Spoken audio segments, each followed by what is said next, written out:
and I already collected our papers. So go ahead and get your questions out. I feel like the reading this week had a lot of stuff going on. There was a lot of material, and so I wanted to go through it and explain some things, and a lot of it you probably already know or are familiar with. Some of it might have been new to you. But the main point that I really wanted you to get from this is that the church was very, very powerful in the Middle Ages, because we talked about this a bit last week. They did everything for you. Marriages and baptisms and deaths, and say it again. Schooling. And so life ran around the church. So they got a lot of power. There's one comment. Oh yes, Addison. Is she wearing a diaper? She is wearing a diaper. She has been wearing a diaper for several weeks. She has been peeing. Sorry, now the world knows. Bailey's. It's a dog, by the way, if anybody is watching this. She's not very well, and when they adopted her, they knew she was not very well, but she has numerous medical issues. Lay down, baby. I even put the tripod on the table so that she would not walk off with it.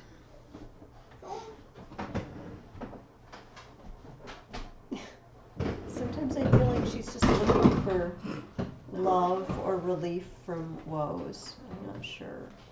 When the high schoolers come, she comes in there and lays, and she gets lots of petting. Okay, sorry. Okay, no, that's all right. Yes, you're not imagining things. She is wearing a diaper. They got tired of, because Mrs. Olson leaves all day, and then she comes home and she says, "Did Bailey pee?" I'm like, "I don't know," and then they find it. I'm like, I have to clean that up later. Someone's poop hidden in the basement. See, I don't have a dog, but I babysit for people who do, and this is what happens when you have animals in your house. Like, sometimes these things happen, and we choose to have animals in our houses because we love animals, but our cat got like sick or something, and she kept peeing everywhere, so we had to keep her like outside, and then we found her dead a couple weeks ago. That was a really sad story. Yeah, we like fed her and we let her come inside, but when she started peeing, because she was an inside-outside cat, Yes. and then she ran away, and we didn't find her until recently. Okay, let's go back. I feel like now the Middle Ages will be happy because all this sadness, this animal. Except for the disease and all the death of the other animals. Oh, yes. One of our cats didn't make it, so we got another one, and it ran away. Then we got another one, and that one ran away. Anyways, now we have, like, what, 3? Are you being mean to your cats? No, no. They want to be kept in the house. I know, we I'm have teasing. outside. I ran over a cat. I mean, one of them. What? Okay, so I should not have started the video. I hope Mariana's mother is probably watching this too. We are starting early, by the way. No, we have various cats that come and go, and they don't come in because of allergies, but they live in the garage. They have carpets, they can sleep, and we give them food and water, and they can come in and shelter in there, and it's not a bad life. And then they go when they catch mice and live their lives. But for a while we had several, because they get attracted because you've got food out, And this one, it was really tiny. I don't think it was in very good health. We had 3 or 4 at that time. And no, but it was sleeping on the tire. You ran over it. Okay, and I didn't know. It was sleeping up on the tire, and I drove away. And then I got home, and my kids were older. They were old enough not to be, like crying, but they were not happy. And my older son said, I had to scrape a cat off the driveway and bury it while you were gone. What? I didn't know. I am absolved of all guilt on that crime. Okay. That is all about animals. The only connection is there were animals in the Middle Ages. They existed. Oh, actually, there is another connection. Everything's connected. The paper we're going to write is on medieval bestiaries, which are collections of animals. Shoot. But what? No. But a lot of them are weird animals, like griffins and Unicorns. unicorns, like Wait. Vespines. Dragons. Like Yes. paintings, like collections of Oh paintings no, of it? yeah. Collections of information. So Oh. yes, there would probably be an illustration, and then information about this animal. But it kind of makes you wonder where they got their information when it's not, as far as we know, a real animal. Okay, we'll revisit that at the end of the class. On the first page of your Dorothy Mills reading, she comments, there was only one church in the Middle Ages. All Christians belonged to it, and all parts of it, the teaching and the worship, were the same. Then somewhere, I don't remember, somewhere she mentions the split, and one of you had mentioned, I don't know, last month, I feel like one of you mentioned, but when did the church split in half? So I want to give you that backstory, because we live in a world where people who say, I am a Christian, go to many different kinds of churches. Some of them are not really Christian, I'm just going to say it, like, some of them are heretical groups. But for the most part, all Christian churches believe a group of the same things. Jesus is God. Jesus died and rose again. Jesus is coming back again someday. All right, Jesus was born of a virgin. It was miraculous. He was fully God and fully man. These are the things that we all agree on, and that's why we're Christians, right? If you don't believe Jesus is God, then there's no point in calling yourself a Christian, because you're not. But does that make sense? But there are various different denominations or groups. But once upon a time, for the first 1,000 years, there was one church from Britain to Africa, from Spain to the Black Sea. It was one church, and they were all connected with each other, and they all believed the same things. And that summary of belief is pretty much summed up in the Nicene Creed, which many Christian groups, Catholic, Orthodox, and Protestant, many Protestant groups also, part of their liturgy, part of their church services, to say the Nicene Creed. Okay. But do you remember I told you that this half, remember we have a new second capital in Constantinople? Okay, and we have a capital in Rome. And as time went on, and this half is being invaded, there's unrest, they started to separate from each other, not physically separate like an earthquake, but these people were largely Latin speaking, and these people were largely Greek speaking. And fewer and fewer people on this side learned to speak Greek, or on this side learned to speak Latin, okay? And I'm vastly oversimplifying this. This is way more complicated than I'm going to be able to make it. But there were 5 big important cities, and the bishop of each of those cities was important because his city was really important. One of them was Rome, one of them was Constantinople, one was Antioch, one was Jerusalem, and one was Alexandria. Okay? Now, notice something. One of them is on this side, and 4 of them are on that side. Right? This led to the first separation. The people on this side all started looking to the Bishop of Rome for their leadership. But the people on this side, it had always been a case where all the bishops of the important cities got together and made decisions jointly. All right? And as time went on, the Bishop of Rome started to point out what he felt was true. I am in charge of the church. And the people over here said, no, you were never in charge of the whole church. It was the important bishops all together. What about the Pope? And the Bishop of Rome is the Pope. Okay. Okay? For a long time, like they called the Bishop of Alexandria Pope, Papa. It just means father. Just like we use the term Papa today. You know, some people call their fathers Papa. So they called the other ones Papa too. Anyway, long story short, the disagreements and antagonism between one bishop here saying, you all have to refer everything to me, and these bishops saying, no, we don't, led to a break.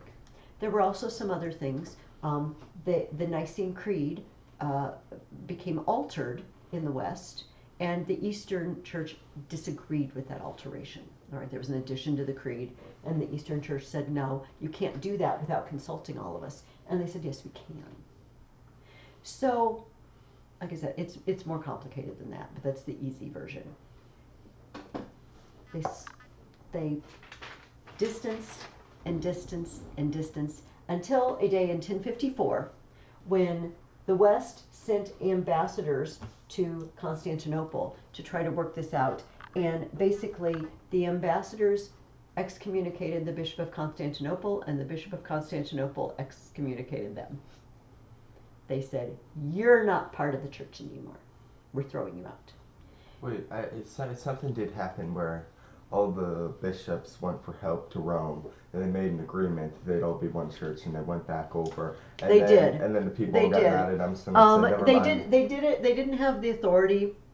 It's a very complicated meeting. They didn't have the authority to do that, and also they were made promises, as far as I understand it, by the West that weren't kept. Anyway, yes, it was complicated and ugly, and exacerbated by the fact that people were not being very patient with each other on everywhere.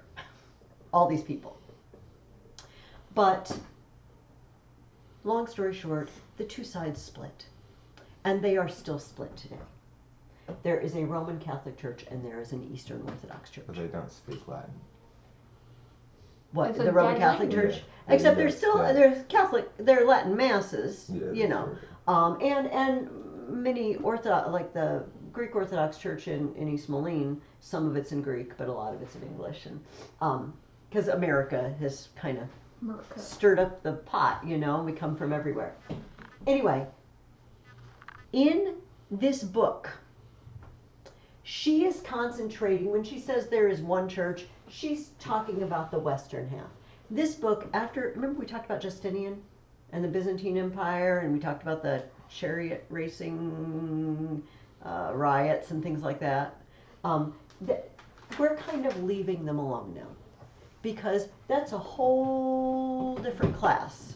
Do you know what I mean? Like, it would take us another semester to look at them.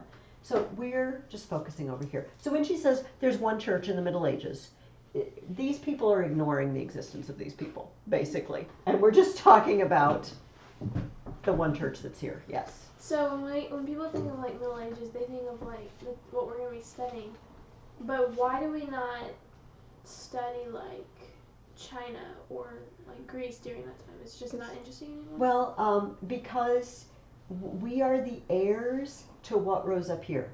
So America started as a European colony, and most of our laws, so like last year we talked about ancient Greece and ancient Rome and their legal systems and their philosophy and everything. This all was inherited by these people, and we inherited it from them. So we didn't really, by the way, this has nothing to do with people. You have to be so careful now what you say. Like, there's not one people group that's better or smarter or more important, okay? It's just, as Americans, we're the heir of what came from here. We are not the heirs of what came from China. We don't get our political systems and our philosophy from China. We just don't. I'm not saying they don't have good political systems and philosophical systems. They're just not. So if we read American history, you have to know this, because this is what our founding fathers were trained in, not Chinese history. So because of lack of time, I guess, would be the answer. So do people like in China learn about, that's what they learn about? I presume so. History? I presume so. And I feel like, and rightly so. Although I am sure there are plenty of Asian people that take an interest in the West, just like there are plenty of Western people that take an interest in Asian history. But unfortunately, we don't have time, you know. So that's why I'm basically ignoring them. Not because I don't think they exist, but because we only have a certain amount of time. And this is the stuff that we are the heirs of. So if we read Shakespeare plays, he mentions these things. If we read Thomas Jefferson or John Adams, they knew these things. And if we don't know them, we have a hard time really understanding them. Whereas if we don't know Chinese history, we can still understand it. It's an excellent question, though. And it's a lot of questions, it's a question that a lot of people ask, like classical educators, why are you ignoring all those other groups? Because you're only students for 12 years, and you can, as a hobby, you can investigate anything you want to, but we only have a certain amount of time, and to understand our history, you have to understand this. I don't know if that's a good summary. Okay, so the first question I asked you on your reading questions was, how did the medieval church get drawn into the feudal system? I want to stop. Does everyone understand what I mean by the feudal system? Isn't it like politics and all that? It is. I think I mentioned this a little bit last week, but let me, before we even dive into that question, because this is actually really important for understanding the church in the Middle Ages. So you have a king. And beneath the king, he has what we'll call them dukes, okay? We have Duke 1, Duke 2, and Duke 3, all right?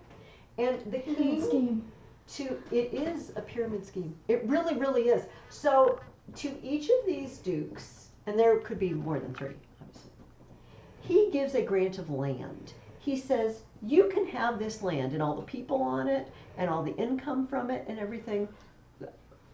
Enjoy. But Vassals. if I get what?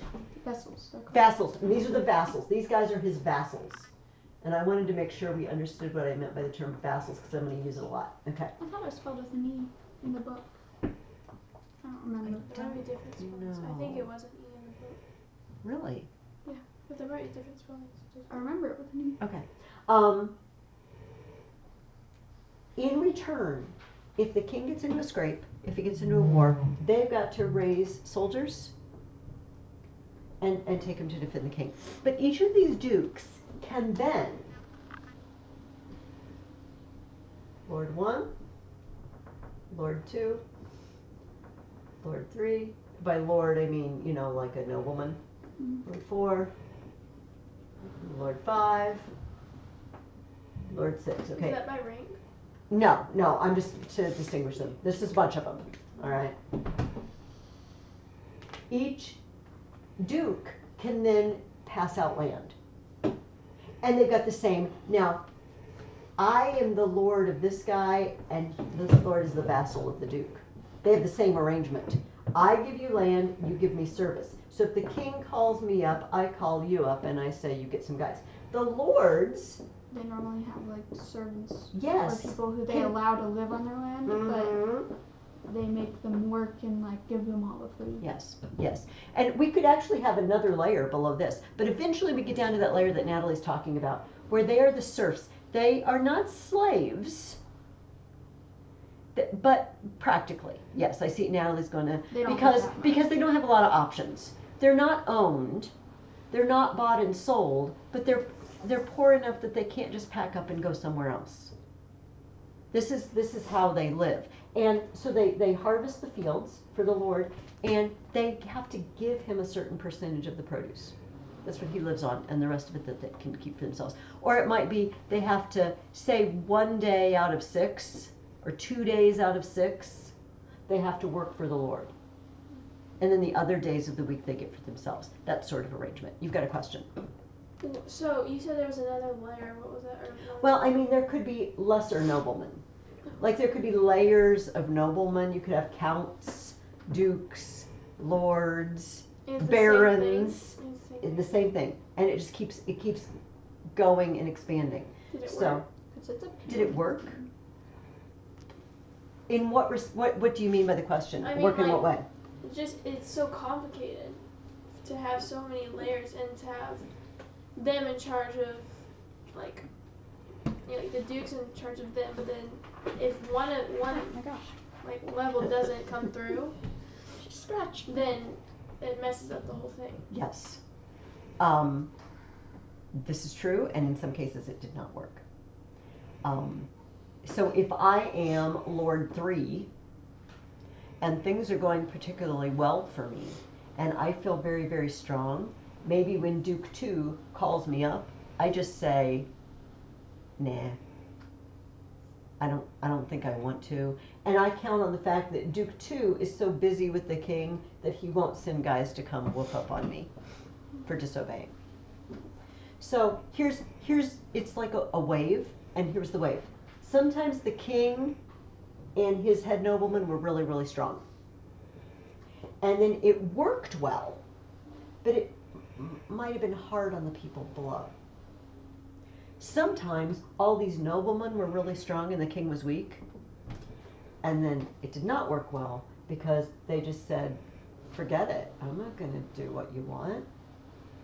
Now in Dragon and the Raven, Edmund is a feudal lord, right? Alfred gave him land, and that's where he built the fort. He's taking care, those are his serfs, basically his people. Is he a duke or a lord? I don't, It's it's just names. It doesn't, I'm just, because there's dukes and barons and counts and lords, and I'm just, these stand for various levels. It doesn't matter. And he cares about his people. He cares enough to build that fort to make sure they don't all get killed by the Danes. But he would probably be in the duke level because Alfred gave it to him. yeah, he got it straight from the king. This is true. Of course, England is in terrible disarray, you know, and bunches of their noblemen have died. Remember the last stand, if you will, where Edmund's dad died. A lot of the noblemen got wiped out. So that's a hard question. I mean, that's a good question. Did it work? Like, depends on your perspective, and it depends on who you are, and sometimes it worked pretty well, and sometimes it didn't, depending on the relative strength of the king or his noblemen. But that's how it worked. And so A or E, I really firmly believe it's got two A's, vassal, but it's not important enough to me to, you know what I mean? If you find it the other way, like it's not a hill I'm going to die on, you know what I mean? No, I will spell it this way. Now, I asked you, how did the medieval church get drawn into the feudal system? How did they become one of these guys? What did you say, Addison? The government gave them land. The government gave them land. And that just goes bad. And that goes very bad, doesn't it? So, erase Duke 2 with Bishop. All right. So, the Bishop. And then you gotta take out Lord 3 and Lord 4. Okay, Priest, but and then yes, deacons and yes. whatnot.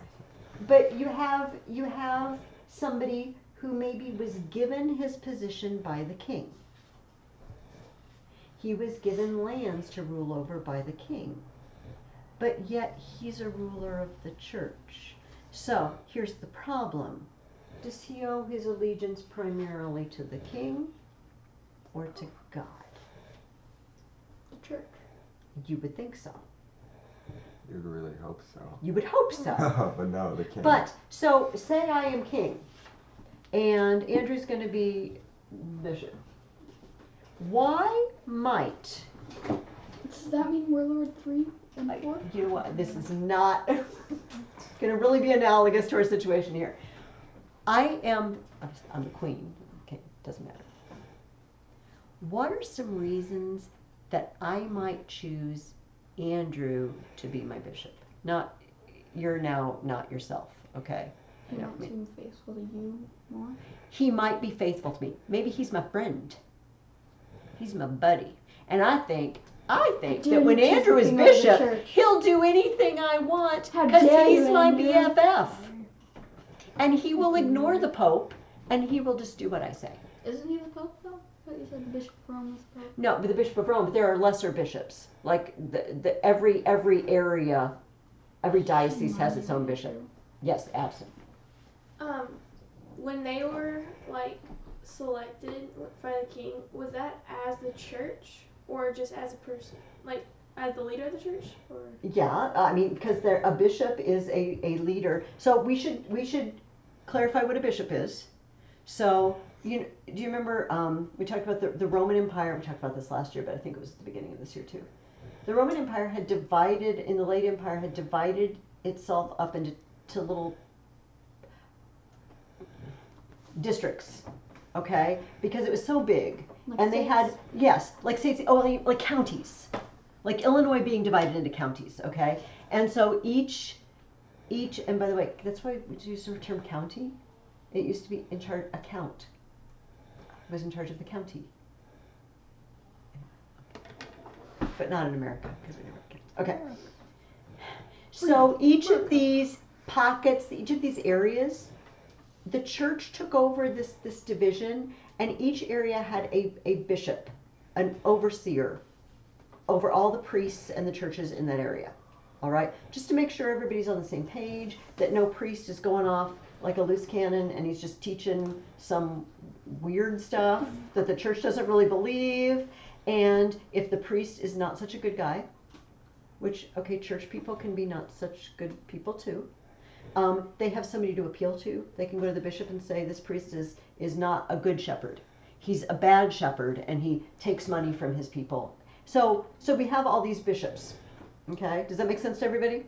So, but suddenly we may have a bishop.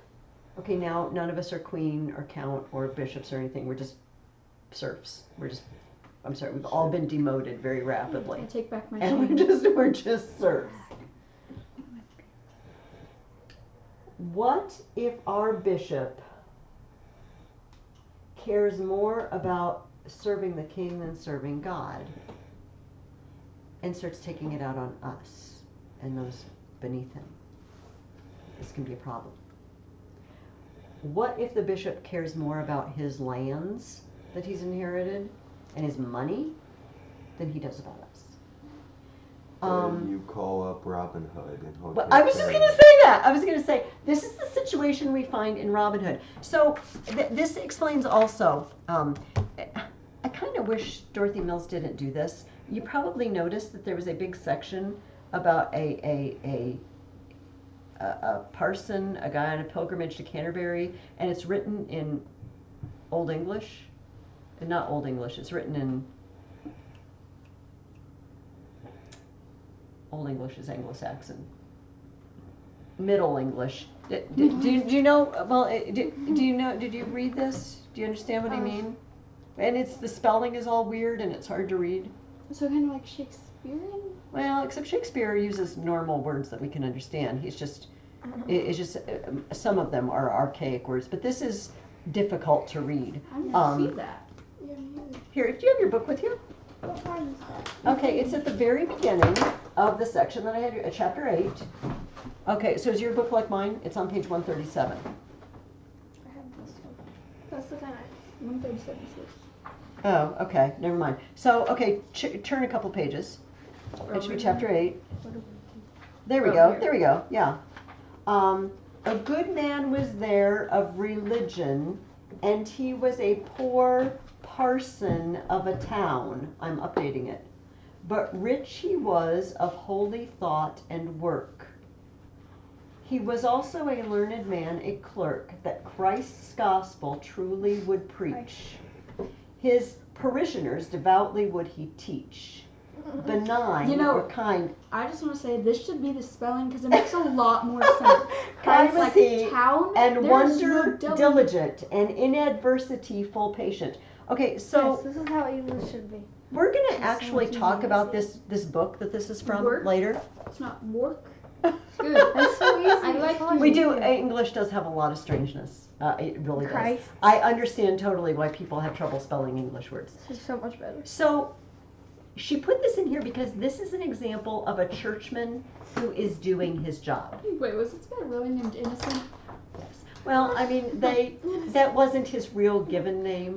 When folks took, I actually have an He's action innocent. figure of He him. looks like an egg. I thought about he bringing it, goes but it's a kills little somebody, insulting. and- Okay, and back to now- me. Innocent. He So, looks like an egg.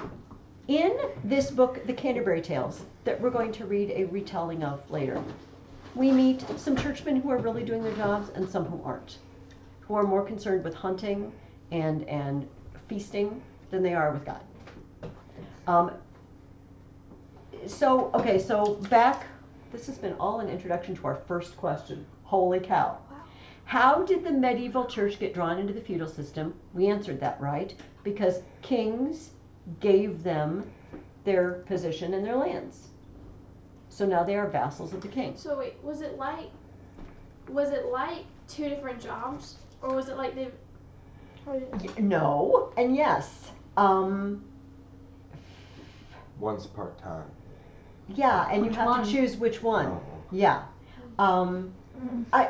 See, this is really, you said they wouldn't have vassal. even thought of that question. It's like, I just am. I am the bishop. Yeah. And I am, it's like saying I'm a wife and I'm a mother and asking, which one am I right now? Do you know what I mean? Like, no, I can't answer that. I'm both all the time. And I think that they would say, I'm both all the time, but we can see how there's a conflict of interest. So sometimes you can't be both all the time. And we're going to read a few cases, famous cases, where they couldn't be both at the same time and they had to make a choice. So the second half of that question was, this is just a general question. What often happens to leaders when they become wealthy and important? Just use your knowledge of the world. Prideful. That's what I heard. Disdainful of people below them, thinking they can push people around, right? All they think about is wanting more and more. Power hungry. So can you see how Mr. Bishop here, maybe, I mean, I'm not saying every bishop that got sucked into the system was an evil person or a bad shepherd, but there's a temptation, right? It's hard to amass a lot of money, and now I'm in charge of all these lands. Hey, here's an innocent example. So I'm the bishop, and I'm trying to pray and preach and take care of my church congregation and everything, but yet I also have to deal with the business end. Like the crops have to come in, we have to distribute them, I have to sell them. I'm trying to do a good job. I'm a good guy. I care about all these things deeply, but see how many directions I could be pulled in at the same time. Okay, so that was the point of this comment that Dorothy Mills makes. The church was drawn into the feudal system. These lands were held as fiefs. By the way, it's a fun word. Fief. Another word for fief is feud. Just spell it. Feud in this case does not mean fight. It means the piece of land you receive. That is your fief or your feud. That's why they call it the feudal system. It wasn't fighting, feuding. Didn't it like go away like the feudal system, but then it came back? I don't know. Well, eventually it's going to go away because you're going to have a new class arise, merchants in the cities, and sort of the middle class, as we're going to think of, people who are not part of this because they're not farmers. You know what I mean? They don't depend on the land for their income. Is this similar to like the Hindu caste? No, because that's no in the sense of there wasn't. You're unclean. I mean, that's very harsh, the caste system. You're unclean. You cannot possibly escape from the level at which you were born. We shun you if you're lower, if you're the lowest caste. This is more out of necessity. It's just some people are poor and some people are wealthy. And Couldn't you buy your way up in the feudal system, or could you not? probably, but if you're at the lowest level, you have no means. I mean, probably you're never going to get out of serfdom. Probably. But the levels of nobility, sure. Also, maybe you get married and your spouse is higher up, and that gives you a boost. There were lots of marriages based on how do I get more power. And were you born into serfdom, or were you given it? Born into it, but not like a caste or an ethnic group. It's more like, well, my parents are poor, So I have no advantages. Although you could be, if you were particularly intelligent, and some, higher up person, serfs, if you're in the lower nobility, somebody takes a liking to you and sees something in you, they might boost you up, get you an education, you see. A lot of serfs, so they've received land too. They've got their own plots of land, but their land might be just a couple of acres. Do you know what I mean? It might not be, but that's all you need for a family, except that you're spending some of your time for your Lord. The serfs? Yeah. But, so what if I have 5 sons? Well, heck, what if I'm the level above the serfs, okay, and I've got 5 sons. What am I going to do with all my land? If I subdivide my land among 5 sons, they're all just going to get a little tiny bit. It's not going to support anyone. So I start sending my sons off to the church. I start sending them, I make them be monks. I make them train to be priests because it gets them out of my way, frankly. I'm just going to say it. It gets them out of my way. Send him off to college. And yeah, that's not true today, but it's true at this time. Yeah, I send them off so that they can get a living some other way, and I don't have to leave them land. And then you could work your way up, right? A lot of notable churchmen in the Middle Ages started out in humble circumstances, but they were brilliant, and somebody saw that they were brilliant, or their parents just wanted them out of their hair, and they just, sometimes they would give them as children. They would just take them to the monastery and say, raise my kid. And then they can be in service of the church. And they're like, okay, deal. Okay. Bailey is snoring, just for those on the video. Those would be Mariana. Sometimes they're like 12 views, Yeah, 14 views. Like, people who? But what I think is maybe if you turn it off and come back on, you're a second view. Oh. If you don't watch the YouTube? whole thing at the same time. Yeah. On YouTube, Do you think? it's like 1 view per account, I think. So even if you watch it a bunch of times, it still counts as 1 view. Oh, okay. I don't know then who's watching these videos, but it's okay. watch what I say. And it's The whole 14 people that watch. Okay. So a term got used in your book that we need to discuss too. And it is investiture. Do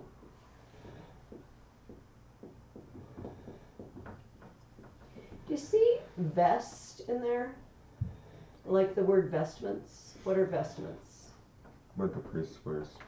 Yes, particular clothing, right? And so investiture, Called vests? I don't know if that's why they're called vests. Did they wear vests? I don't think they wore vests. I want to know now, but we don't have time to follow that up. Investiture is giving a priest or a bishop his office, in other words, putting him in the clothes of his office, all right? So we invest him with the authority when we invest him with his vestments. Does this make sense? And who do you think, if all was right with the world, who would be making someone a bishop or a priest? The Pope. The Pope, or someone else at least in the church, right? A church person. Mm-hmm. But Was it the king? well, see. Well, that's common. So we have this problem. They call it lay investiture. A layman means not the clergy, not a priest, not a bishop. We are all laymen, right? We're not priests or bishops in this room. Okay, we're laymen. And so lay investiture means people who aren't a member of the church making bishops and priests, bringing them into the feudal system, right? So she mentions this several times as a problem. And this brings us to the next question. It says, a conflict over the question of investiture. Who gets to make bishops? Who gets to make priests? Now, I feel like if who gets to make bishops should be the Pope. Who makes priests gets to be the The bishop. bishop. See, that's And it a just lot goes of people. down, and whatever A lot one of of the people are priests- agreeing with you, but a lot of people aren't. And so we had a man come to be Pope, Gregory the Seventh, and he made some claims. And this was my next question. What powers did Pope Gregory the Seventh claim for the papacy? Superiority Superiority over what? over other rulers. Over other rulers. You have something to add? Anybody have something to add? Here's what I highlighted. He laid down the principles that the Pope was above all temporal rulers. Temporal means of the present time. Earthly. Temporary. Temporary, exactly.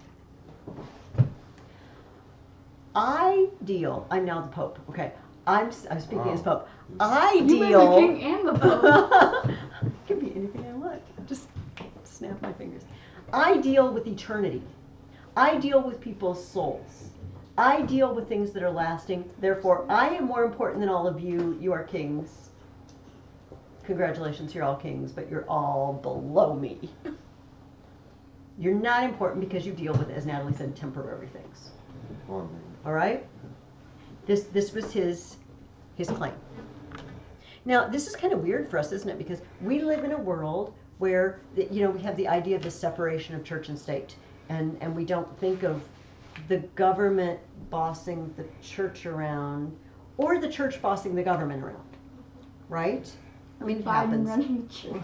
Yeah. Lines get crossed, but in general, we don't think of it that way. But remember what this church was for these people.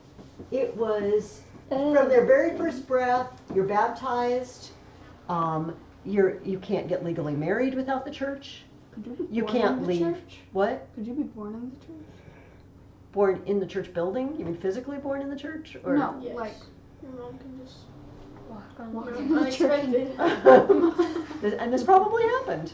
But no, everybody would have their child baptized as a baby. And then you were a part of the church and then you couldn't be buried without the church. It controlled because there was no. No one could just throw you into a hole and. Well, but that would have been Some dirt. that would have been so disturbing to their loved ones because they would feel like they didn't go with God's blessing. See, again, we separate those things in our minds, and they didn't. It would have been deeply disturbing as it was to the Greeks to not, have the funeral pyre and bury them, and it's like, oh, now your shade must wander and can't cross the river, into the underworld.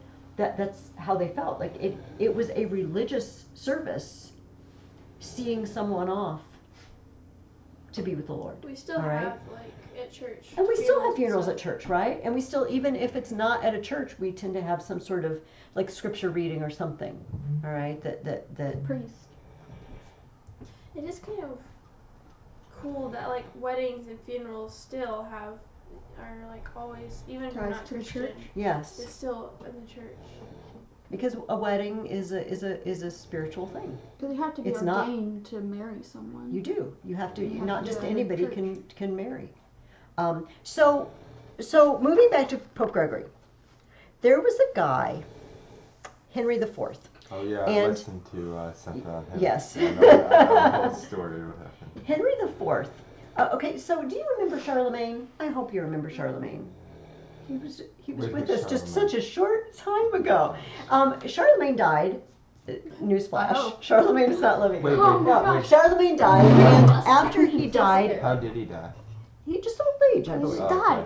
Guess, then there must have to be another old Charlemagne man. after. Well, see, he had multiple kids, and over the next couple of generations, it was the next generation, they just basically pulled that Holy Roman Empire apart. It got separate. You know what happens? It's like Alexander the Great. You die and you don't have it set up. This is going to belong to you, and this is going to belong to you. He did have it set up, but newsflash: brothers don't always get along. No, if that shocks you or not. But so you're like, well, my brother Joe got a nicer hunk of land than I did. I'm going to go attack Joe and take his. So this is what happened with Charlemagne's descendants.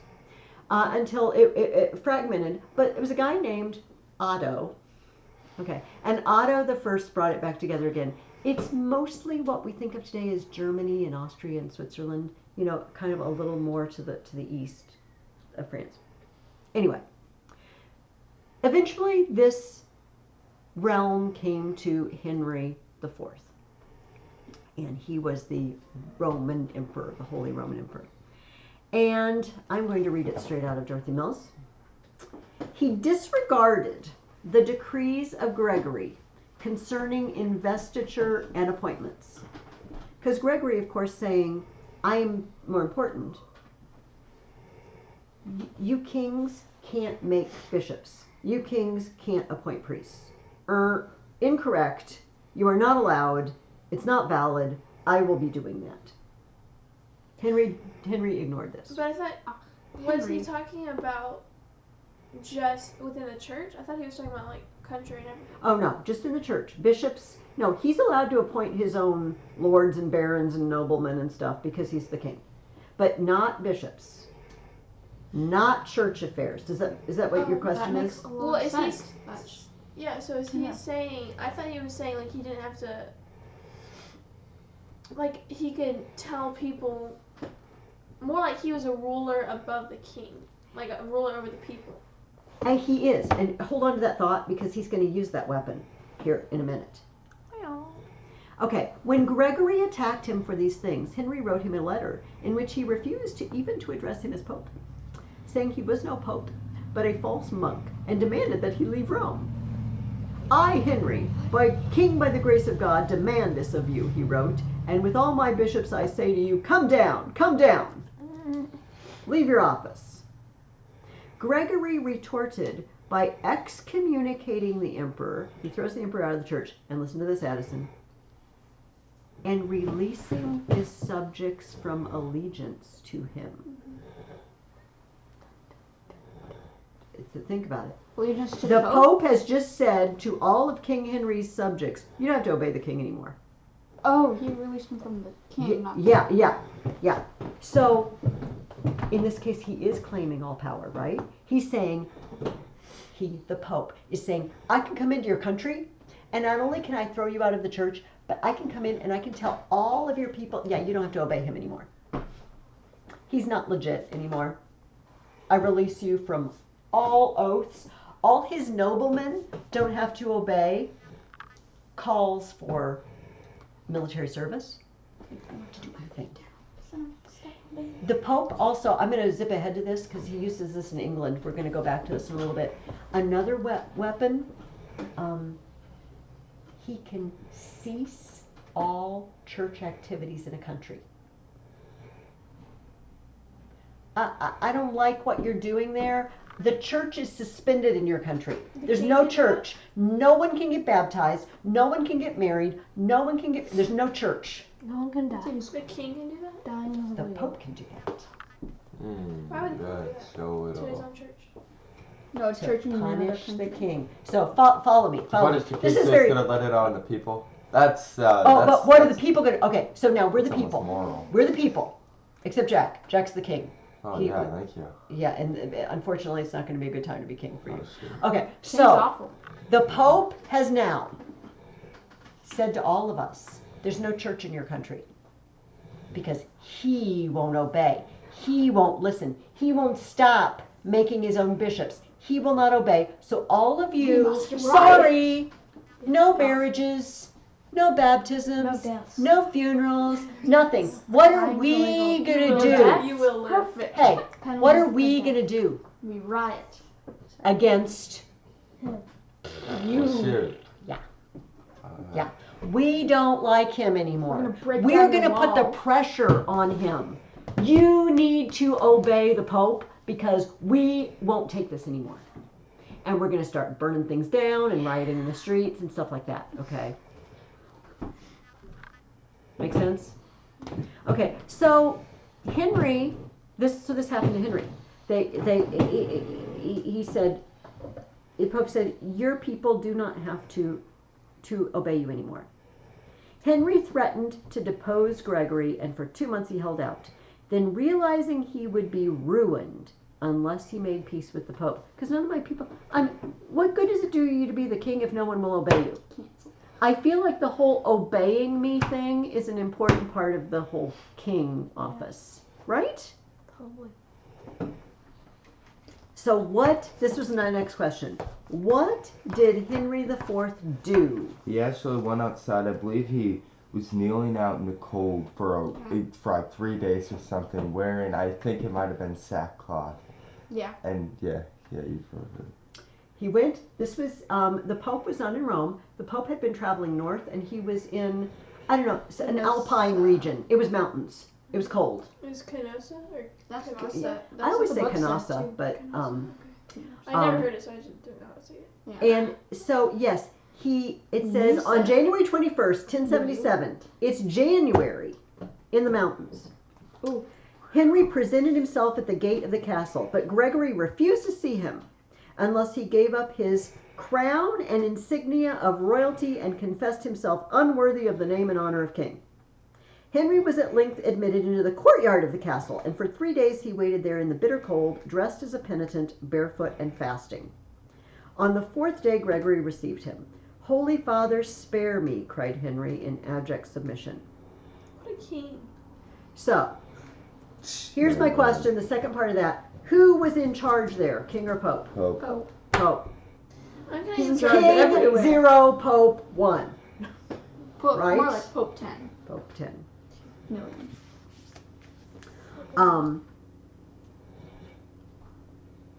Okay, so let's, because of time constraints, let's move on to what happened in England. Yes. Like, just like what was happening in England? Yes, the whole, that's our next question, and so let's just move on to that section. I asked you, what were 4 important principles at stake? She used the term important principles, which is why I used it, in between England and the papacy. Did you guys find what I was fishing Yeah, for? the question of jurisdiction. Yeah. Okay, jurisdiction, investiture, church courts, and the appointment of the Archbishop of okay, Canterbury. yes. 4 sticky points. Now, she gives a backstory here. She points out that, England, of course, is way out there, right? And they kind of did their own thing for a long time. Their churches did their own thing.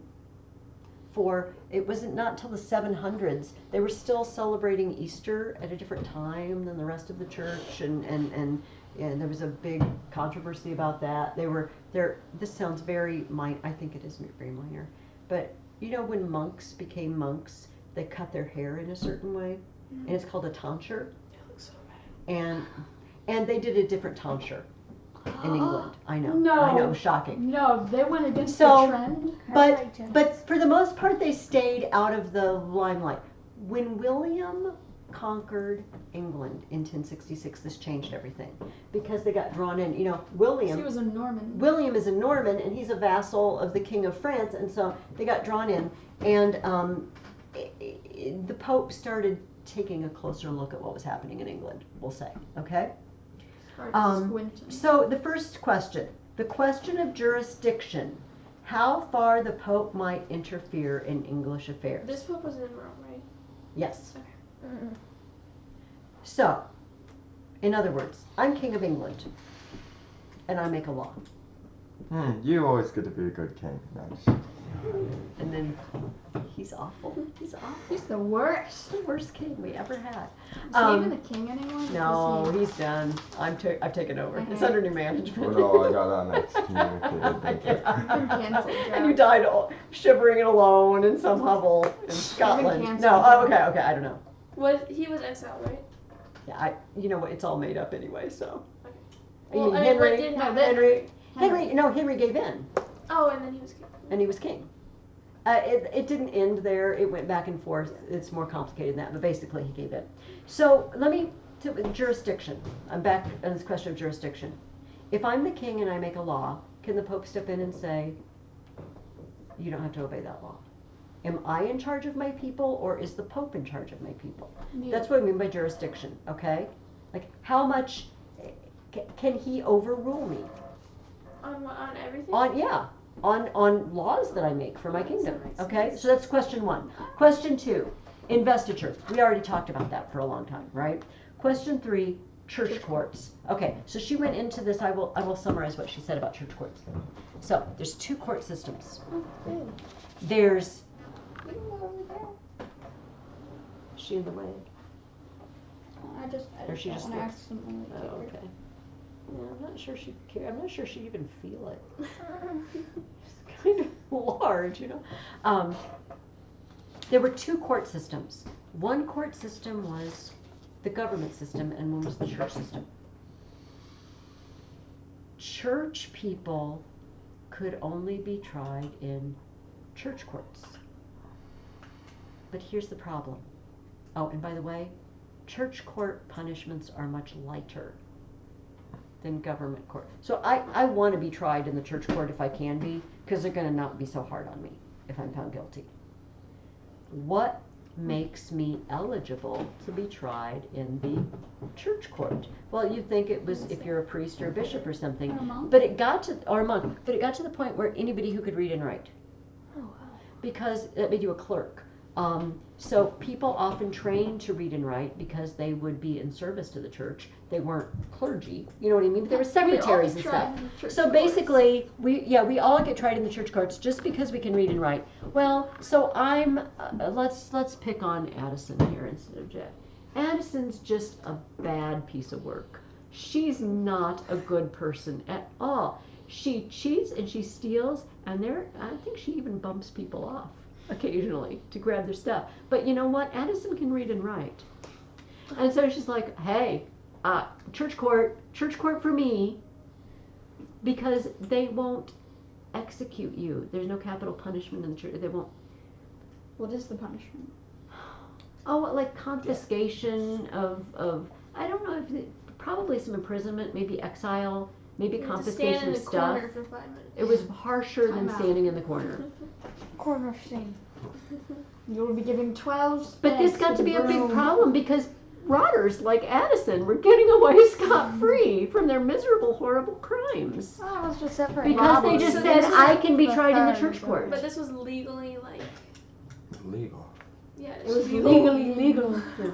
By the way, vassals with an A. Oh, you were wrong.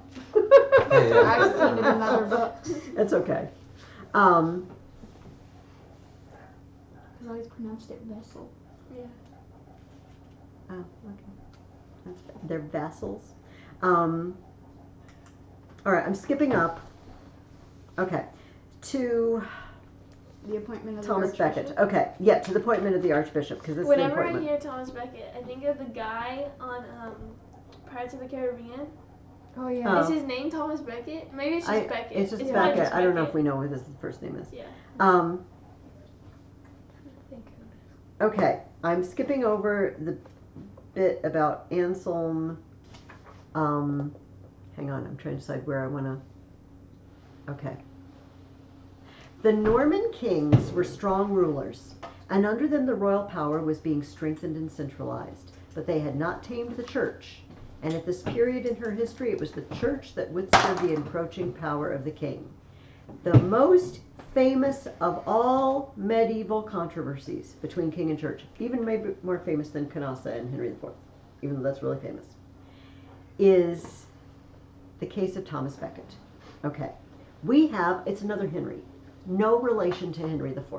This one's Henry II, completely different family. They just happen to be a lot of Henrys in the Middle Ages. Henry Everyone in II, Normandy should be named Norman. Henry II, Norman, King of England, had a friend. And his friend was his chief chancellor, like his prime minister, okay? Thomas Becket. And at one point, the Archbishopric of Canterbury was open. And he said, you know what, I'm just going to make you Archbishop of Canterbury, which makes you basically the highest official in the church here in England. Because, just like I picked Andrew earlier, because he's my peep and he will do what I ask him to do. old friend Tom will do anything I want because he's my friend. And he will push through any legislation for the church that I want to get pushed through. And he'll just let me do whatever I want, and he won't say boo about it because he likes me. But something happened. You know, Thomas Becket, he and Henry used to be like drinking buddies, and they would party together, and they just had this really fun relationship. And something happened. Thomas Becket became Archbishop, and he actually took it seriously. Good for you, Thomas. Good for you, Thomas. And he said, you know what? I'm the Archbishop. I really need to clean up my life and start taking my spiritual state seriously and actually do the job that has been entrusted to me. From our friend Henry. Henry did not expect this of Thomas. And so they argued about the church court thing. All right? Thomas said, and we might not like people like Addison getting away with her nefarious deeds, but I'm okay with it. it was the rule. She only wrongs. It was the rule that certain people could be tried by the church courts. And Henry didn't like it. It's like, yeah, we're going to stop that. And Thomas says, no, we're not. I stand here for the church, and we're not stopping it. So, this went on for some time. They're not getting along. Henry is in France. By the way, why would Henry go to France? What? So why not? Wasn't he Norman? Because he's Norman. Because he owns French lands, and because if you could go to France, but mostly because he owns lands there. And he famously, supposedly said, it's quoted different ways. He's riding along the shore with 4 of his trusted knights, and he's angry with Thomas. And he says, "Who will rid me of this troublesome priest?" Sometimes it's quoted as turbulent. Who will rid me of this turbulent priest? Well, maybe later he says he was just venting. You know, people just vent sometimes. But his 4 knights who were riding with him did not take it as venting. They took it as an invitation to go do something about it. Like it wasn't a rhetorical question. Who will rid me? We will. They go to England. Thomas is warned, but he's got a job to do. He's taking this very seriously. He's getting ready for like Vespers prayers. He's in the sanctuary at the cathedral in Canterbury. And they come in and they murder him right by the altar. Someone in a church. Oh, yeah. That's what I thought when I read this.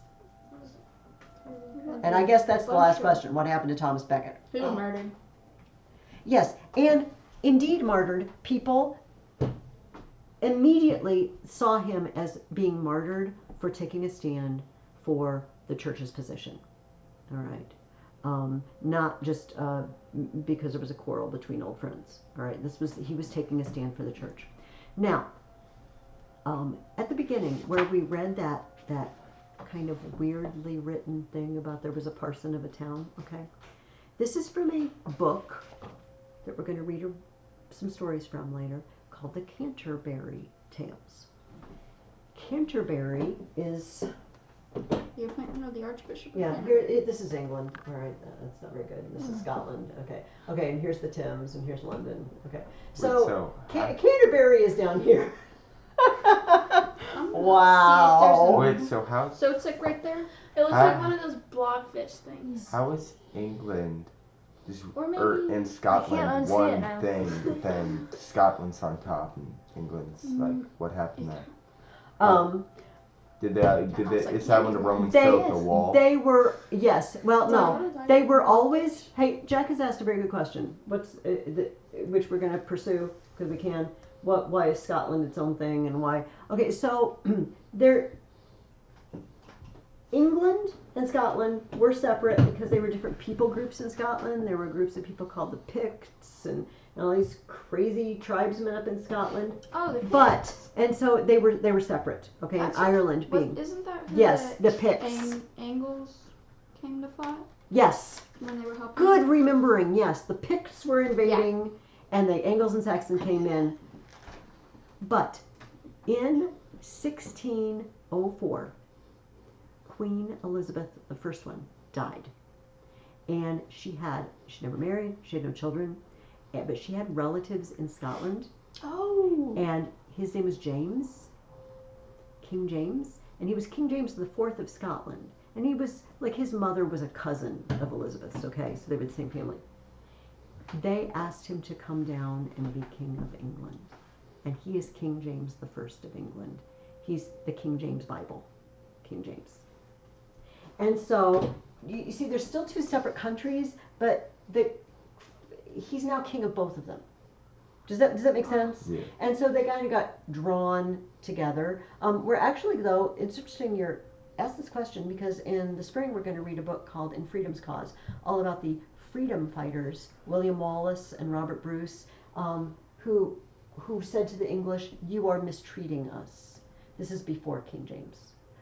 You are invading land that's not yours like it's yours, and treating us like your servants, but we're not. We're a free people with our own government. So we'll dig into that a little bit more. But that's why eventually we kind of thought of them as the same, as not the same, but linked, because the same guy was king of both of them eventually. Okay, so back to this Canterbury Tales, and the reason I do this. Before very long, people started making pilgrimages to Canterbury to visit the place where Thomas Becket was murdered. So you probably, does everybody know what I mean by pilgrimage? Yes. A religiously oriented travel. All right, you're going to a place of spiritual or religious significance. All right, for spiritual purposes, not just sightseeing. Although lots of people went on pilgrimages and also did some sightseeing. So groups of people would travel to Canterbury, and because it wasn't always maybe safe to travel alone, you might go in a group. And the Canterbury Tales is the story of a group of people traveling to Canterbury. Like how they had a guide? They had a guide, but it's no, like when they went to the, what's it called? The place with the rock in, that was like big with. The Kaaba. Yeah. Yes. Yeah, because for those purposes, because it's dangerous to go through the desert by yourself. But yeah, so they not for exactly the same purposes, but just for camaraderie and safety on the road from highwaymen or robbers. And in the Canterbury Tales, a group of pilgrims, which is what we call someone who goes on a pilgrimage, got together, and their host decided to have a contest. They were all going to tell stories to pass the time, because they have no iPods or phones, with them. And so they're going to pass the time by telling stories, and each person tells 2 stories on the way there and 2 stories on the way home. And whoever tells the best story gets treated to a free meal by everyone else when they get back. And so basically, that's why it's the Canterbury Tales. It's the stories that they told. However, that's what these people were doing, and we'll be looking at that book later. I went to England in 1984, which is a long time ago, and one of our stops was at Canterbury. And we did not have very long. I was with high school. I just graduated from high school, but it was a school group, school trip. And most of our time was in France. So I had a few hours at Canterbury. Basically, they let us get off the bus and go see things. But I went in, and there's a marker there. Here was Thomas Becket murdered, and the date. And there are stone steps that go down to the place where the altar had been. And there have been so many people walking those steps that feet have worn depressions in the stones. Like there's a dip in the stone where feet go. Because for, this is in 1162, so for, 900 years, people have been making pilgrimages to Canterbury to visit the site of Thomas Becket's murder, which is kind of cool.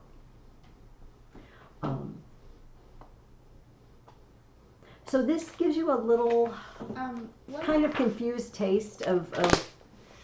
Did anything happen to the knights who murdered him? Like, did they find out? They knew who did it. I do not. I feel. Because it said that the monks found his body and they were like horrified. I feel that they were punished. I feel like if Henry had let them go scot-free, it would have looked really bad for him, because his position immediately was, I didn't mean that. like I said, I was just venting. He I being was not inviting you to sarcastic, go. I was being guys. sarcastic. I didn't mean it literally. And he actually went, Just he makes also you came on a probably pilgrimage.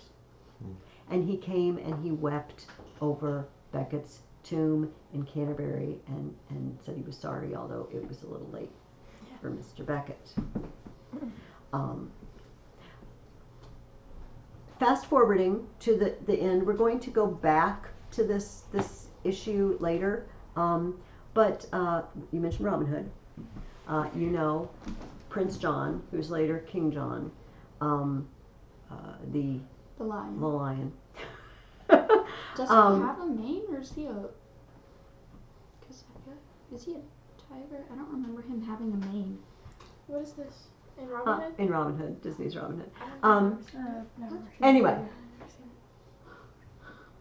Prince John was in charge of England for a good portion of his brother Richard's reign, because Richard was away on crusade. And he was not a very good leader. John was one of the rotter leaders, okay? He was abusing his authority. One thing, he refused to accept as Archbishop of Canterbury the Pope's choice. And he said, no, I will have my own choice. They got into an argument about this, and the Pope pulled out that weapon. He suspended the church in England. No church in England. No baptisms, no weddings, no funerals, no mass, no communion, nothing. Well, but I think that's a little far for the Pope. I mean, he can't let it out on the people. So that's Well, and this is the term interdict. It was under an interdict. She uses this. Obviously, they put the pressure on John, and he acquiesced. But they just had all sorts of problems with this John. When Richard died, he became King John. And eventually, his noblemen became so disenchanted with him that they forced him onto an island in the Thames River and made him sign a document that listed the rights of the English people. Things that kings could do and kings couldn't do. And this document we call the Magna Carta. Oh. Which we will visit again. I And in forget that's 1215, King John, that lion, was forced to sign this great charter or great agreement outlining what the rights of Englishmen are. This goes back to our beginning. Why do we study this and not the East? When the Pilgrims landed and they started colonizing America, and England started pushing them around, including passing legislation without asking the colonists for their permission. This is what the early Americans, the colonists, claimed. Like, we're Englishmen. We're a colony. We have certain rights. Magna Carta gives us certain rights. All we want are the rights that all Englishmen have. And England said, nope, because you're across the sea and we can do what we want to, and you're just there by our good graces. They're like, no, we're Englishmen. What? Even people who came from other countries. Does that They still had the rights of Englishmen because they were English colonies. Does that like come from Latin words? Yes, yes. England could have won the revolution. They probably would have if they would have. Our armies were like half the size. Yeah, they're probably not even half. It was pretty much just a civil war across seas, throwing in some Irish and. So next week we are going to. Do you remember I had you weirdly? I know. Read part of chapter 9 before the first class. We're going to read the rest of chapter 9. And we're going to dig a little bit into this church that was claiming so much power in some places over people's lives.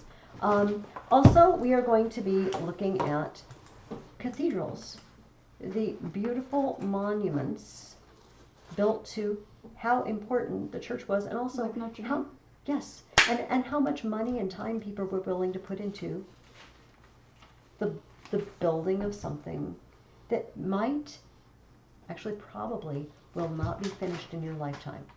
If you start working on the cathedral, you probably won't live to see it finished. That's how long it took. Shoot. I should put Sure. this on my homework, but you might want to write this down. Maybe some of you know this guy, David Macaulay. He's an author, and he wrote, these books were very, very popular about 30 years ago. He wrote a book called The Way Things Work, and it's like a science guide, but it's funny. It's got mammoths doing things. Anyway. Oh, my sister did that. Okay, so he wrote a bunch. He's an engineer. He's got engineering, architecture, history. He's got it all, and he wrote a series of books with beautiful pencil sketches about various historical building projects. And one of them is called Cathedral, and one is called Castle. And I'm sure they have these at the library. They're books. They're also DVDs that were made to be broadcast on PBS that are kind of entertaining. So if you are into cathedrals or you're into castles, these are really, really good resources. I'll try to remember to bring my copy in, my cathedral, next week, just so we can look because the pictures are awesome. Also talking about the massive project that it was with no, machines to hoist stone up stories and stories and stories high. And what happens sometimes if they didn't do it well, and collapses happen and people died in building times. Well, this happens today too, doesn't it? Sometimes buildings. Yes. Construction Then, failures are not ever a good thing. Dragon and the Raven 11 through 15. Yes. But I want to do our writing, and then we'll spend the rest of our time talking about the Dragon and the Raven. I feel like you guys are pretty good on this whole outlining thing. What I got, the Sutton Hoo paragraphs I got, I didn't look at your 2 paragraph ones yet, but I feel like you got it, okay? We also did the Charlemagne one by ourselves. Yes. So I'm going to give you a little bit of guidance, so you could jot this down what I'm about to write up here, but I'm going to let you largely do this on your own. This is your source. It's 2 pages, and it's an introduction to a children's book on bestiaries. What's the book?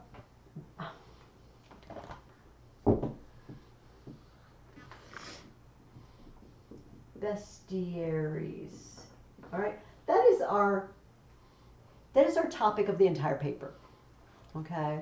You can see, like if you're familiar with the term, you don't have to write this down. Bestial means acting like a beast. Beast and bestiary are related to each other. That is a sick one. What? Nothing. They're kind of fun, like I said, because they have really weird, deeply weird animals in them. Yeah, like a hippocampus. Yes. And it's a horse and a fish. Yeah. They really loved half and half sort of creatures, or third and third and third sort of creatures. So original. Yes. Like the manticore. Yes. Scorpion, lion, Oh, we love the manticore. whatever the wings were. And then it could breathe fire. That'd be cool. I wish I had a pet like that. I know a lot of mythical creatures. Okay. Minotaur. So you guys, Pegasus. my kids were into mythical creatures a lot. Okay, so you can write this Registered down a if lot you of think you mythology. need to.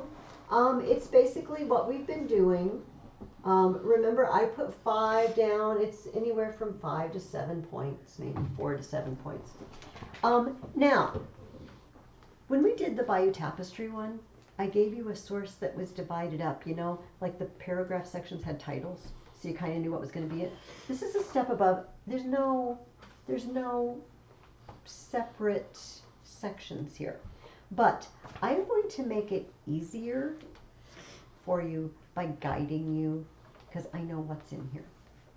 But before I do that, if I said, I want you to write a paper on bestiaries, tell me, and you don't have to write this down, okay? Tell me some things you might, like subtopics. What are if you're doing 2 paragraphs, what is a possible topic about bestiaries? Like what could you write about? Okay, so first of all, what is it? It could be a griffin, a hippogriff. That would be something you might want to say. What is a bestiary? How about what animals were included? It could be like the topic is what it is, and then one sentence is what the animals are. Well, what I'm doing right here is I'm thinking of possible paragraph topics. If all I said to you was you're writing a paper on bestiaries, what are some possible main topics? One could be what is a bestiary? One could be what animals are in a bestiary? Who made bestiaries? What did they look like? Who read them? Were they popular? Do you see how these are all questions I might ask myself? Does that make sense to everybody what I'm doing here? Okay. Now, every single one of these questions is not really thoroughly answered in what I'm going to give you. So I'm going to direct you towards a couple of topics that are answered to make life easier for you. Because you know what? It's a bummer when you start a paper and you pick topics and then you find a source and it has nothing about the topic you chose. Maybe I chose who read them, and I have 5 books on bestiaries, or I visited reputable websites, okay? And none of them tell me who read them. Oh shoot, I was all ready to use that as one of my topics. So here are the topics you should choose.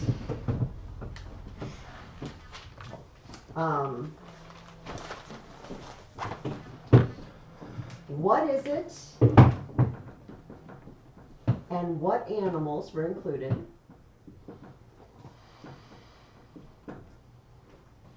That can be one paragraph.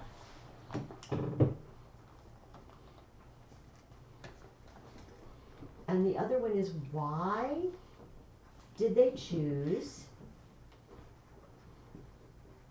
strange animals?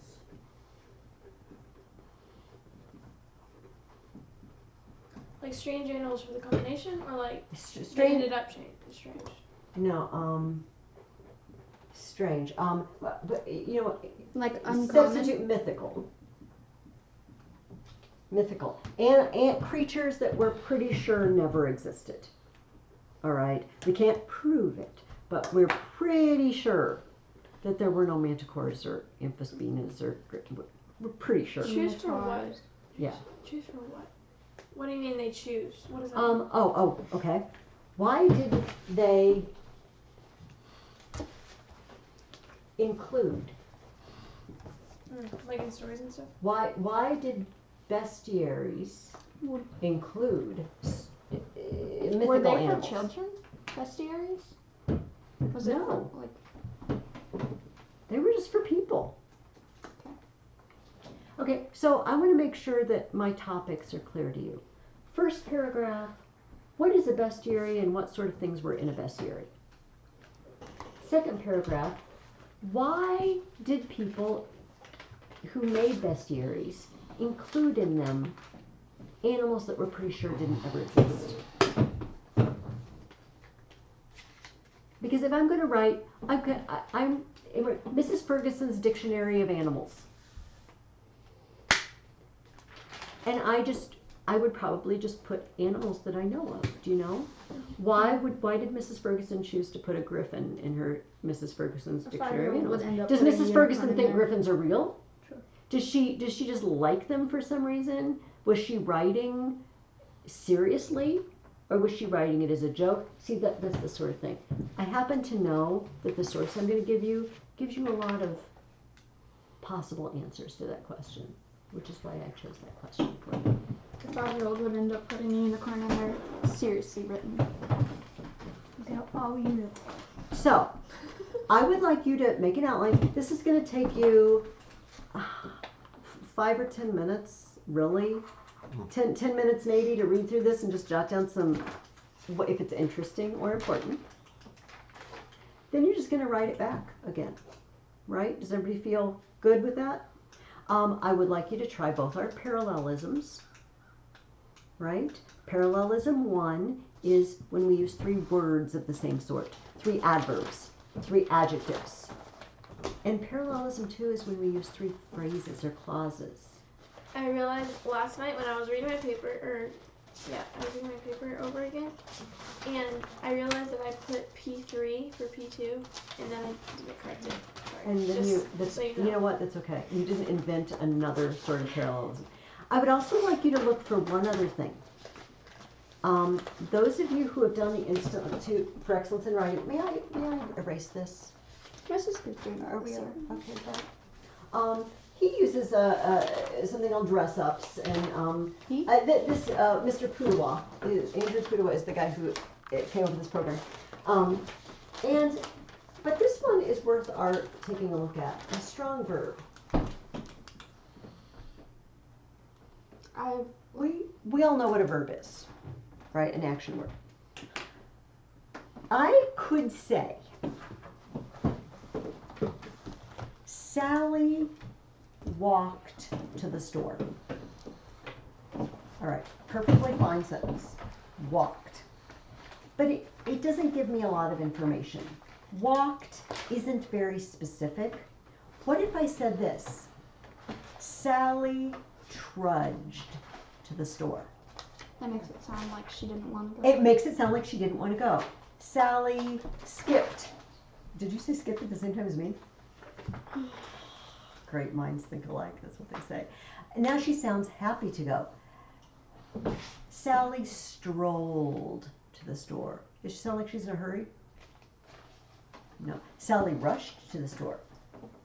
Now Sally's in a hurry. Do you see, all of these verbs could be used in place of walked, and it tells you more about this event than just saying walked does. In my in grammar and writing school book, whatever, it has some of the questions are replace the verb with a strong verb. Exactly. This is exactly what I want you to do.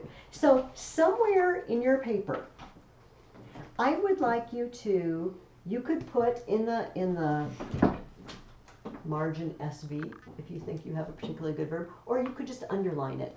A verb that you feel like is really particularly descriptive. Not every sentence. For example, said is kind of a boring. And he said, and he shouted, and he whispered, and he moaned, and he complained, and he retorted. That's a nice one. It sounds like he's kind of a smart aleck. They all tell you something that said doesn't tell you. See if you can put a verb in your paper that is particularly descriptive of what's going on. So maybe the people don't, I don't know, they wrote a bestiary. What did they do? They researched it. They created. Anyway, I feel like you guys can create a strong verb. What do we call the book that you might have an online version, or you might have an actual book in your house that has a bunch of words that all mean the same thing? Like I can look up a thesaurus. Use a thesaurus. If you have a verb and you're like, it's kind of a lame one, but I bet there's a better word, go to your thesaurus. Did we do this last year? I think so. I don't remember. I'm trying to mix things up a little bit. Okay. So, for next week, read the rest of chapter 9. You already read the first part before the first class. Do our bestiaries paper and read the next 5 chapters of The Dragon and the Raven, which Edmund is captive, except he's not anymore. Edmund has also found a girlfriend. No. A lot of these books have girlfriends. So it got really bad, didn't it? What, Frida? Okay, good.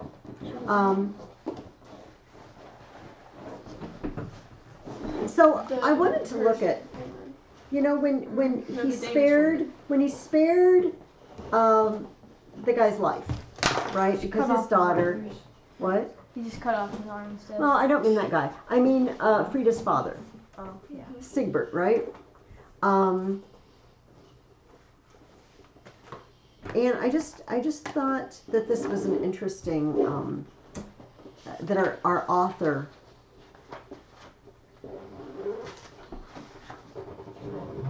let me find where I want to start, okay? You know, he recognizes him later when Edmund is washed up on their shores. He let me go, and without a ransom, he concluded, and that part of my obligation I should be glad to repay, though for his gentleness to Frida I must still remain his debtor. And then he asked to have him sold to him.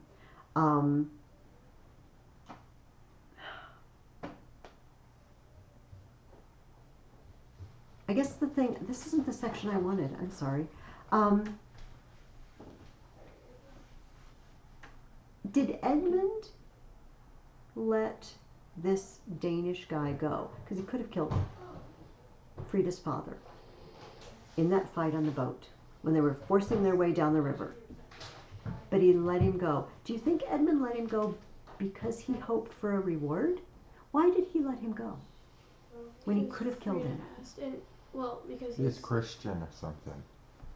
He was also like weak, or like he was unarmed. No, like he was unarmed and he was hurt. He was hurt, and so contrast this with the Danes that basically, as we say, give no quarter, right? They don't if you're fallen or stricken. This is the section I actually wanted to read. No mercy. Jarl Sigbert, Edmund said as he approached him, you have been a bitter enemy of the Saxons, and small mercy have you shown to those who have fallen into your hands. But learn now that we Christian Saxons take no vengeance on a defenseless foe. You are free to pursue your voyage with your daughter and your ship to Norway. Your stores we have made free with, and seeing that they are all plunder taken from the Saxons, we do but reclaim our own. I don't mind taking your stuff, because you stole it from us to begin with.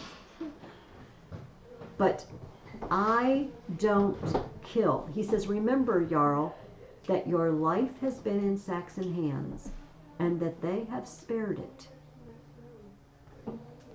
And, of course, this good deed comes back around, doesn't it? It saves him from slavery in Norway.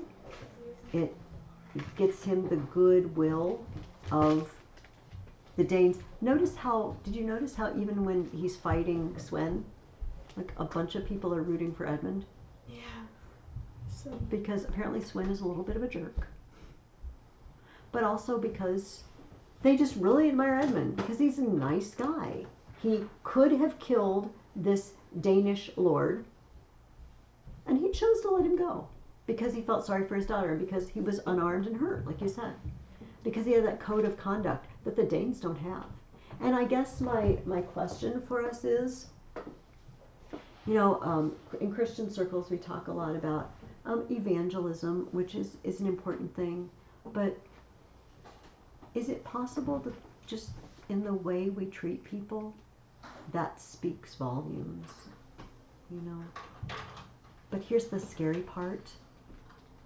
It goes both ways. So if I'm at the grocery store and somebody cuts in line ahead of me, or there's a problem at the checkout line and I have to wait, and I'm nasty, people notice, don't they? It's like, she's a Christian. She says she's a Christian. That's how she acts, though. I don't want to be one of those.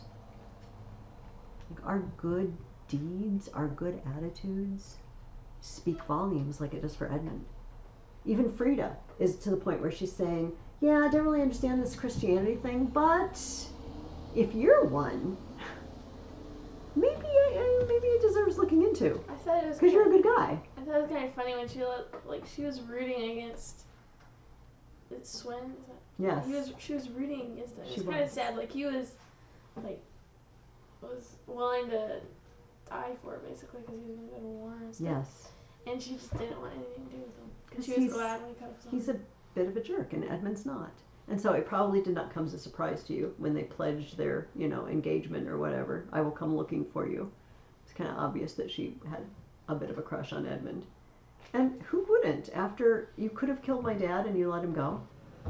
And you're a pretty awesome fighter, which I'm impressed with. But where you left off in your reading, he's made it back to England. Unfortunately, things are really no better in England. They've hidden the dragon, right, up the river again. The boat, the dragon. But things still look pretty dismal. Also, what was the state of his lands when he came back? Do you remember? Like, you remember he's a feudal lord. What had happened to his people? Do you recall? Have they gone into the woods? Yeah, they all skedaddled, for lack of a better. Okay.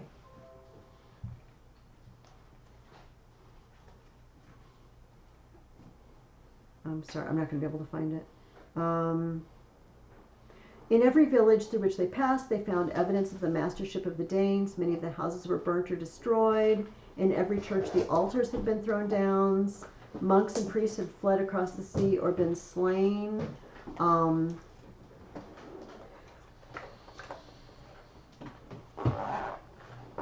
can't find it. But basically, that was the state of his lands as well. But we know he's going to do something about it because he's a good feudal lord. All right. Have a good week. We will meet next week.